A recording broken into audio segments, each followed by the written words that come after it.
सभी को नमस्कार। कैसे हो आप सभी? उम्मीद करता हूँ अच्छे होंगे। दोस्तों, हम वेटरनरी मेडिसिन पढ़ रहे थे, जिसके अंदर आज अपना जो टॉपिक है वो हिस्ट्री टॉकिंग का है। यानी कि हम फील्ड में जाते हैं तो हमें पशुपालक से किस प्रकार से पशु का जो है विवरण लेना है, तो वो आज हम सीखेंगे। ठीक है, किन किन बातों का अपने को ध्यान रखना है, कौन कौन सी सावधानियां रखनी है, वो चीज़ अपने आज पढ़ने वाले हैं। ठीक है दोस्तों, हिस्ट्री टॉकिंग के लिए जो शब्दावली यूज की जाती है उसे बोलते हैं एनामनेसिस। एनामनेसिस एग्जाम में एक क्वेश्चन पूछा जाता है। हिस्ट्री टॉकिंग के लिए जो शब्दावली यूज की जाती है वह है एनामनेसिस। ठीक है, अब अपनी बात करते हैं। हिस्ट्री लेते समय पशुपालक से तीन चीजें जो है अपने को मुख्यतः पूछनी है। तीन बातें जो ऐसी है वो पशुपालक से अपने को पूछनी है। वो किस प्रकार से हैं? वो है, एक तो है present history, present history. Number 2 पर आता है पास्ट हिस्ट्री।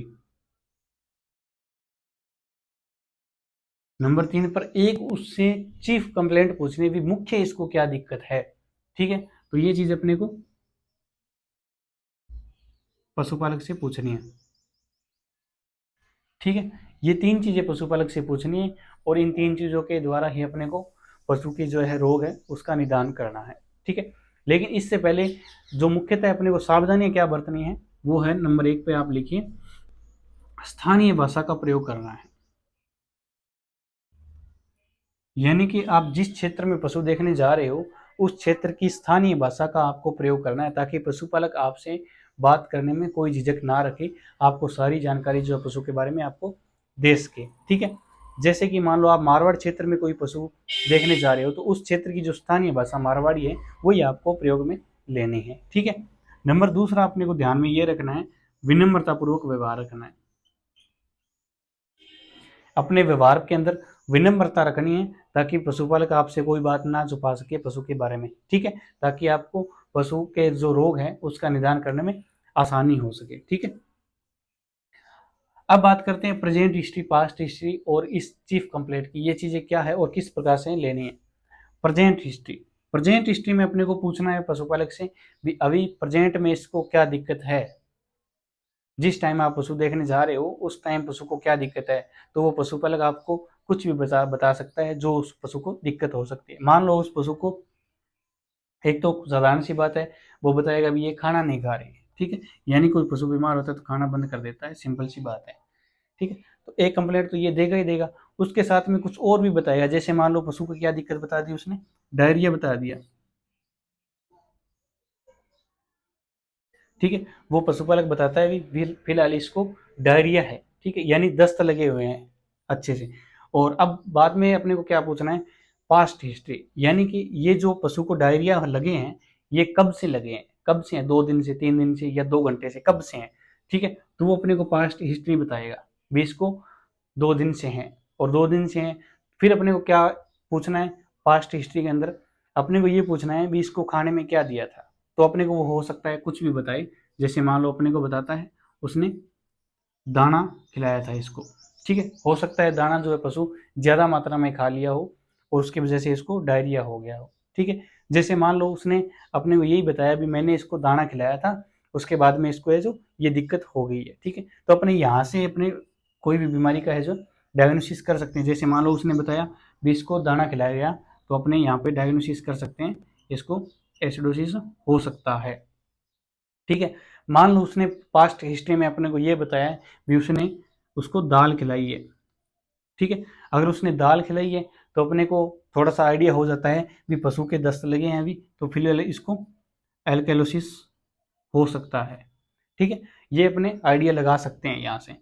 अब बात आती है चीफ कंप्लेंट की। इतना सब कुछ पूछने के बाद में उससे पूछना है भी मुख्य इसको दिक्कत क्या आ रही है अभी। ठीक है, तो वो अपने को एक चीफ कंप्लेंट बताएगा भी डॉक्टर साहब इसका जब हमने पेट हिलाया तो इसके अंदर पानी बज रहा है और इसने खाना पीना बिल्कुल बंद किया हुआ है और निढाल है। तो उसने क्या बताया, पेट में पानी।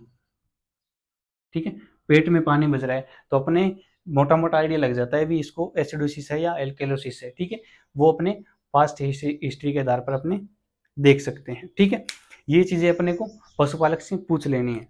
ठीक है, इसके बाद में अपने बात करते हैं ये आता है नंबर एक पॉइंट। ठीक है, पहला पॉइंट अपने पढ़ लिया, ये था पहला पॉइंट। अब अपने दूसरा पॉइंट पढ़ते हैं। दूसरा अपने पढ़ते हैं general examination.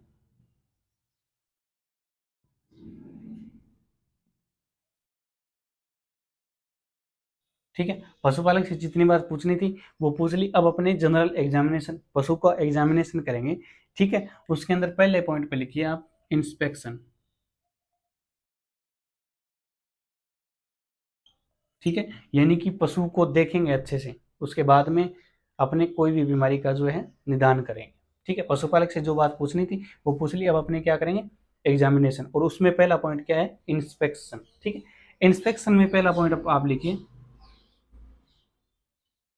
Description of animal.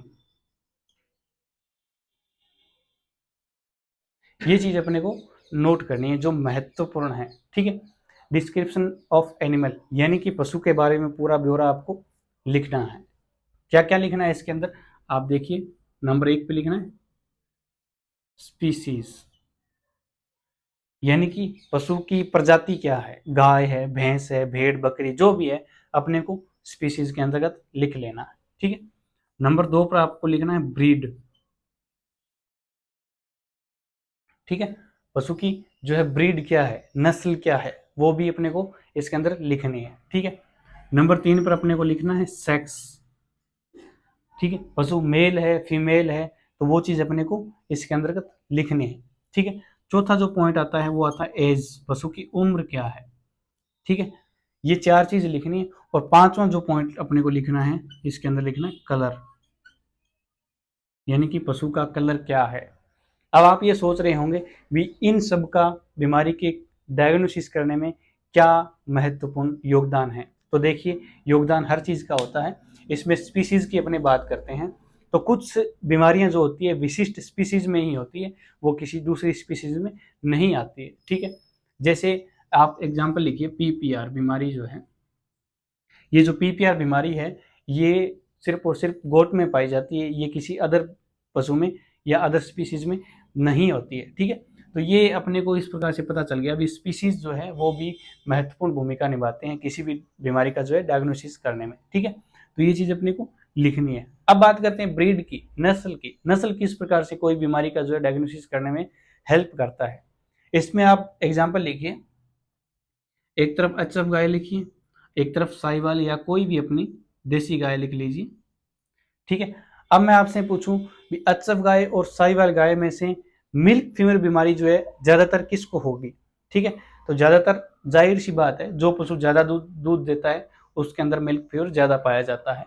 तो इसके अंदर एचएफ एचएफ गाय के अंदर मिल्क फीवर ज्यादा पाया जाएगा। ठीक है, तो ब्रीड जो है वो भी अपने को बीमारी का डायग्नोसिस करने में हेल्प प्रदान करता है। ठीक है, अब बात आती है सेक्स, लिंग की।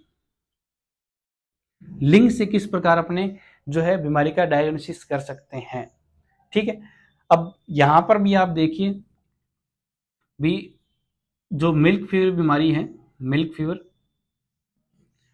वो बीमारी केवल और केवल मादा पशु की है। ठीक है, तो ये नर पशु में मिल्क फीवर बीमारी नहीं होती है। ठीक है, तो उसी प्रकार से जो सेक्स है ये भी अपने को जो है बीमारी का डायग्नोसिस करने में हेल्प करता है। ठीक है, आगे बात आती है एज की।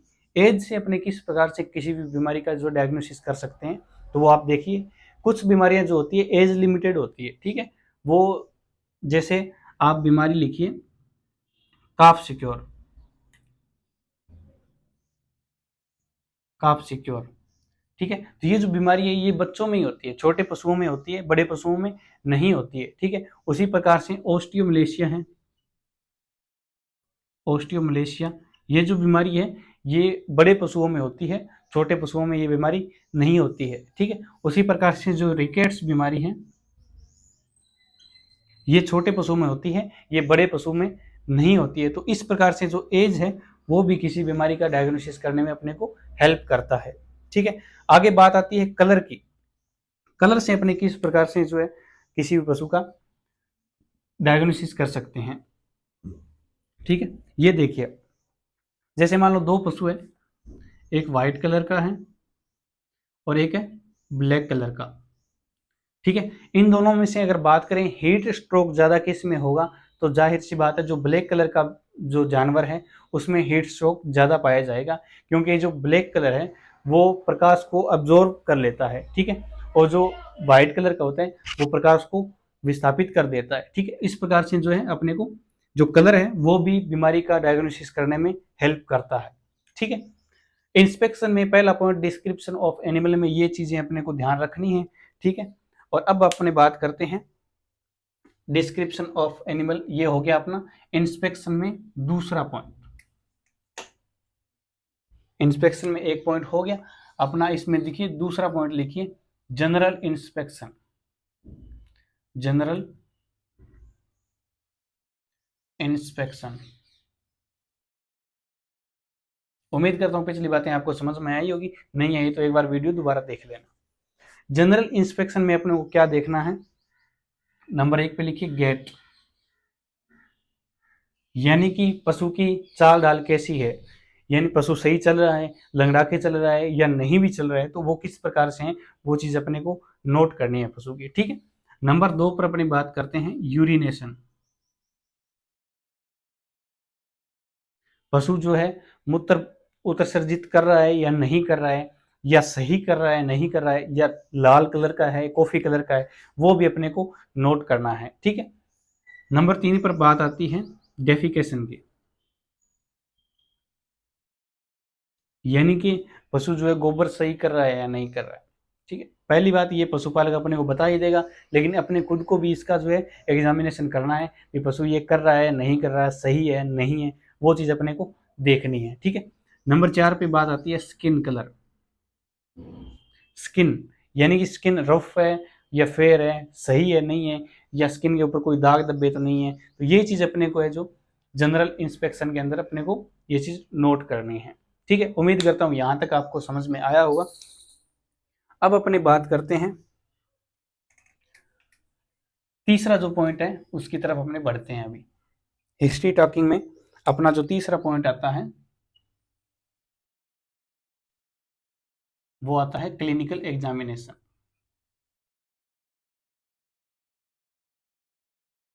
तीसरा जो पॉइंट अपना जो आता है वो आता है क्लिनिकल एग्जामिनेशन, ठीक है। अब तक हमने पशु का जो है पशुपालक से हिस्ट्री ले ली और पशु को साधारणतः उसको इंस्पेक्शन के द्वारा भी अपने देख लिया, लेकिन अब अपने करेंगे क्लिनिकल एग्जामिनेशन, ठीक है।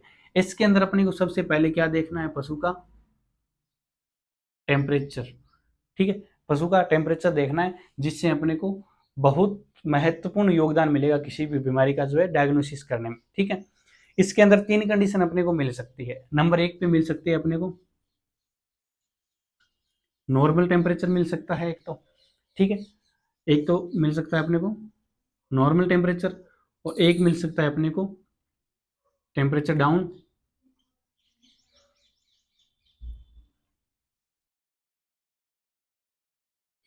ठीक है, और एक अपने को कंडीशन क्या मिल सकती है, हाइपरथर्मिया। ये 3 कंडीशन अपने को वहां पे जो है टेम्परेचर लेने के बाद में अपने को मिल सकती है। तो उसमें करना क्या है, जैसे मान लो किसी पशु का अपने टेम्परेचर लिया और उसकी जो कंडीशन क्या मिली अपने को, नॉर्मल मिलती है। अगर जैसे ही नॉर्मल टेम्परेचर अपने को मिलता है तो उन सभी बीमारियों को अपने दिमाग से निकाल देना है जिनमें या तो टेम्परेचर डाउन होता है या टेम्परेचर हाई होता है। सिर्फ उन बीमारियों को अपने दिमाग के अंदर लेके आना है जिसके अंदर टेम्परेचर नॉर्मल रहता है, ठीक है। उसी प्रकार से अगर टेम्परेचर हाई है तो उन बीमारियों को ही अपने दिमाग के अंदर लेके आना है जिनके अंदर टेम्परेचर हाई होता है। जैसे मान के चलो HS है, BQ है, FMD है, ठीक है। तो इस प्रकार की जो डिजीज है इनके अंदर क्या होता है, टेम्परेचर हाई होता है, ठीक है। तो इस प्रकार की जो है बीमारियों को ये अपने दिमाग के अंदर लेके आना है। मान लो टेम्परेचर वहां पे डाउन होता है तो उन बीमारियों को ये अपने दिमाग के अंदर लेके आना है जिनके अंदर टेम्परेचर डाउन मिलता है, ठीक है। बाकी सभी बीमारियों को साइड में कर देना है। तो इस प्रकार से भी अपने को हेल्प मिल सकती है किसी बीमारी का डायग्नोसिस करने के लिए, ठीक है। अब इसके अंदर अपना जो अगला पॉइंट आता है क्लोज एग्जामिनेशन। क्लोज एग्जामिनेशन, ठीक है। क्लोज एग्जामिनेशन किस प्रकार से कर सकते हैं, इसके बहुत सारे तरीके हैं, ठीक है। इसमें नंबर 1 पे आप लिखिए, नंबर 1 पे आप लिखिए इसके अंदर पाल्पेशन।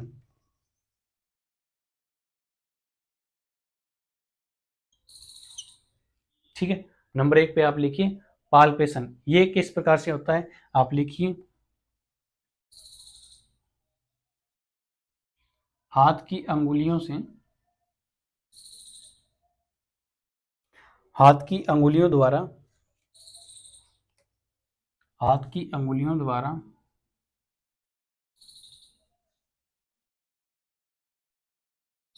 शरीर के किसी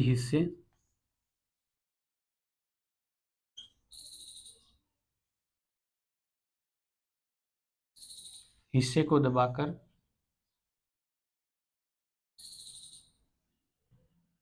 उसका आकार व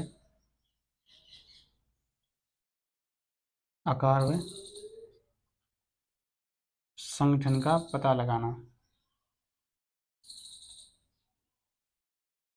ठीक है, यानी कि जो हाथ है अपना, इसकी जो उंगलियां हैं, इससे किसी शरीर के अंग को दबाकर उस अंग का आकार व उसका संगठन अपने को पता लग जाता है इससे। तो वो किसके अंतर्गत आता है, पाल्पेशन के अंतर्गत आता है। ठीक है, जिसे अपने को पता लगता है भी वो जो अंग है वो कठोर है, मुलायम है या किस प्रकार का है, तो वो अपने पाल्पेशन के द्वारा देख सकते हैं। ठीक है, नंबर 2 का इसमें लिखिए आप,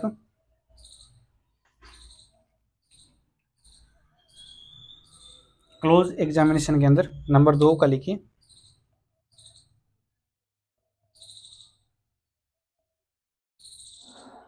परकशन। ये क्या होता है, ये आप देखिए हाथ की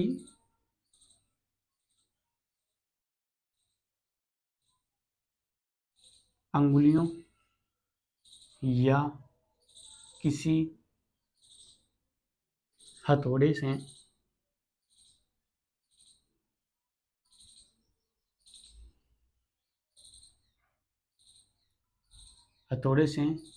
शरीर के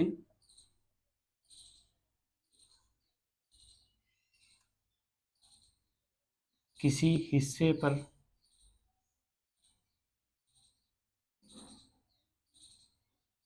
मारकर उत्पन्न ध्वनि से निष्कर्ष तक पहुंचना, निष्कर्ष तक पहुंचना।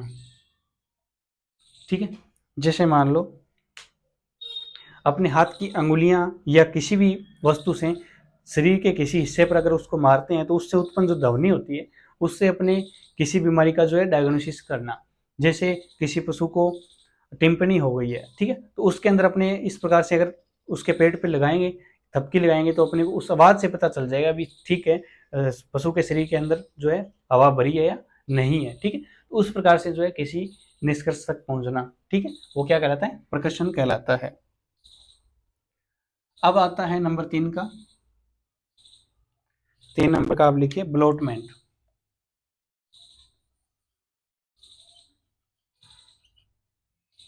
ब्लोटमेंट ये क्या होता है, ये आप लिखिए शरीर के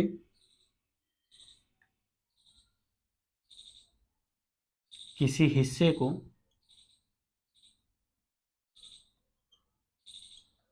शरीर के किसी हिस्से को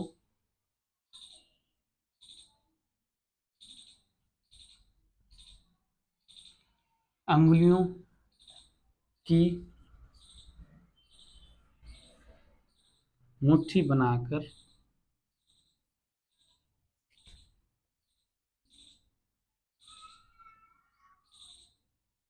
अंग को दबाकर उसकी मोटिलिटी चेक करना, उसकी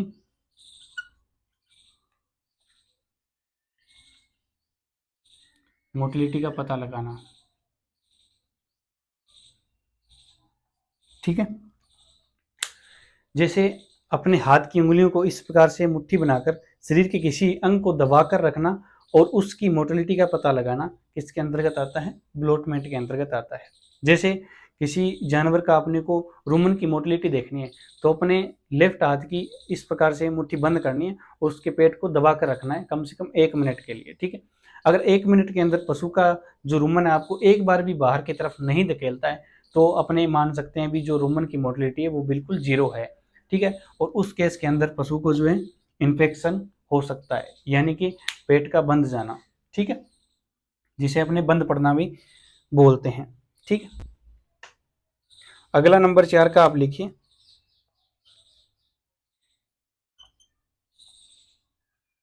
एस्कुलेशन। ये क्या होता है, इसमें आप लिखिए कान या स्टेथो कान या स्टेथोस्कोप की मदद से शरीर के किसी अंग की आवाज का पता लगाना, ठीक है। कान या स्टेथोस्कोप लगाकर अपने किसी अंग की आवाज को अगर सुनते हैं तो वो किसके अंतर्गत आता है, एस्कुलेशन के अंतर्गत आता है, सिंपल सी बात है। अगला लिखिए नंबर 5 का, 5 नंबर का आप लिखिए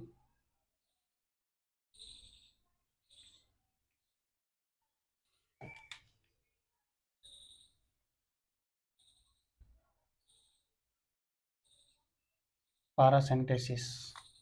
ये क्या होता है समझिए, शरीर के किसी अंग पर उत्पन्न सूजन के अंदर से अगर निडल मारकर उसके अंदर उपस्थित द्रव्य की जांच करते हैं तो वो किसके अंतर्गत आता है, पैरासेंटेसिस के अंतर्गत आता है, ठीक है।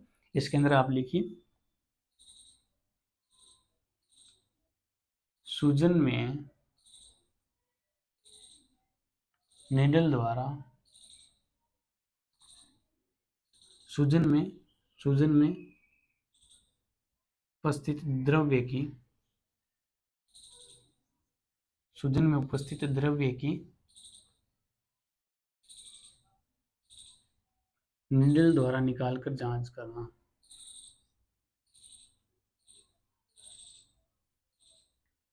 निकालकर जांच करना, ठीक है। यानी सूजन के अंदर जो द्रव्य होता है उसका निडल से निकाल के जांच करना किसके अंतर्गत आता है, पैरासेंटेसिस के अंतर्गत आता है। उम्मीद करता हूं यहां तक आपको समझ में आया होगा। अगला पॉइंट है अपना 6 नंबर का, वो लिखिए रेडियोग्राफी। रेडियोग्राफी क्या होता है ये आप लिखिए, इसके अंतर्गत क्या होता है,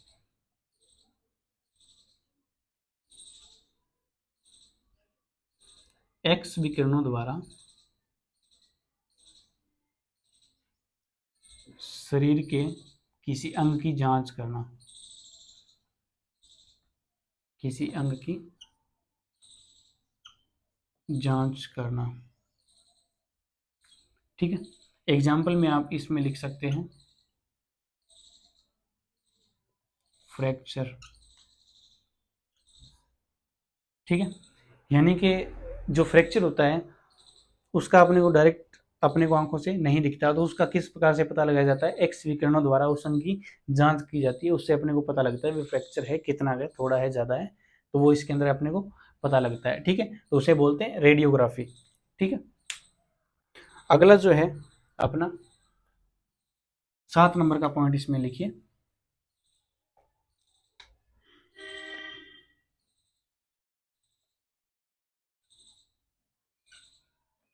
अल्ट्रासोनोग्राफी।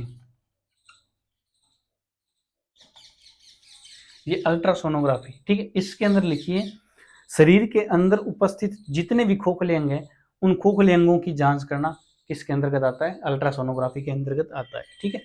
इसमें आप लिखिए शरीर में उपस्थित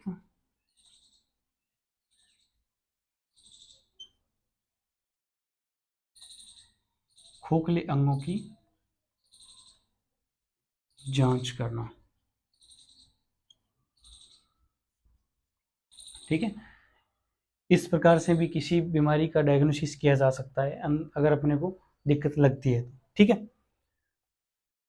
अगला जो पॉइंट अपना 8 नंबर का पॉइंट वो आप लिखिए,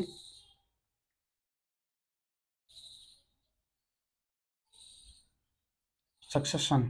ठीक है, ये क्या होता है सक्सेशन, ये क्या होता है, इसमें आप लिखिए शरीर के किसी अंग को, शरीर के किसी अंग को इधर उधर हिलाकर,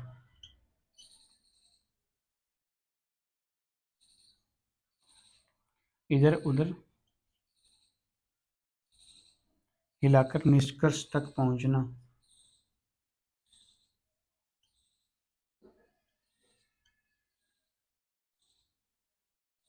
ठीक है, यानी कि कोई बीमारी का अपने को पता लगाना है।